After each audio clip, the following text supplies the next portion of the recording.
इस कंसर्न ने मुझे उनके बीच में शर्मिंदा कर दिया।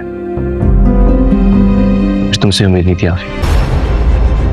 अगर आप यहाँ नहीं आई तो मैं आफिया और अहमर को आपका सारा सच बता दूंगी। इसीलिए उसने ये सब झूठ बोला। ये जो उसकी सर्जरी थी ये सब झूठी थी, उसका प्लान था। मैं पता है वो चाहता है कि तुम अहमर को छोड़ दो। आदि बंद कमरे में होते हैं और मैं उनके साथ होता हूँ। तुम्हें अंदाजा भी नहीं है कि एम्प्लॉइज के बीच में कितनी बॉन्डिंग होती है। क्योंकि वो चाहता है कि तुम्हारे और अहमर के बीच में फासला हो जाए, दूरियां पैदा हों।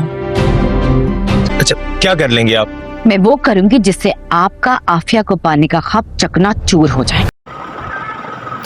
नाज़ो के माल नाज़ो के सामने आने शुरू हो गए हैं, क्योंकि अहमर नाज़ो की बातों पर एतबार नहीं करता और उसे घर से निकाल देता है और उसे धमकी देता है कि आज के बाद अगर तुमने मुझे अपनी शक्ल भी दिखाई तो मैं तुम्हें 3 बोल कर फारिग कर दूंगा और इस रिश्ते से आज़ाद कर दूंगा। और नाज़ो बहुत गुस्से में होती है और उसे पता होता है कि फ़हद ही उसका रिश्ता बचा सकता है और वो फ़हद को कॉल करती है, लेकिन फ़हद तो पहले ही अपना काम निकाल चुका होता है और फ़हद साफ मना कर देता है और नाज़ो उसे धमकाती है, अगर तुम मुझसे मिलने नहीं आए तो मैं आफिया के सामने तुम्हारी सच्चाई ले आऊँगी और तुम्हारा जो ख्वाब है वो चकनाचूर हो जाएगा और मैं कभी भी आफिया को तुमसे शादी नहीं करने दूँगी। अहमर जब नाज़ो की ये बात सुनता है तो वो घबरा जाता है और एकदम से चौंक जाता है और अब वो सोचता है कि उसने आफिया से शादी भी तो करनी है, इसीलिए वो नाज़ो की बातों में आ जाता है। और जब अहमर ऑफिस में जाता है तो सब लोग वहाँ बातें कर रहे होते हैं और वो आफिया को भी बता रहा होता है कि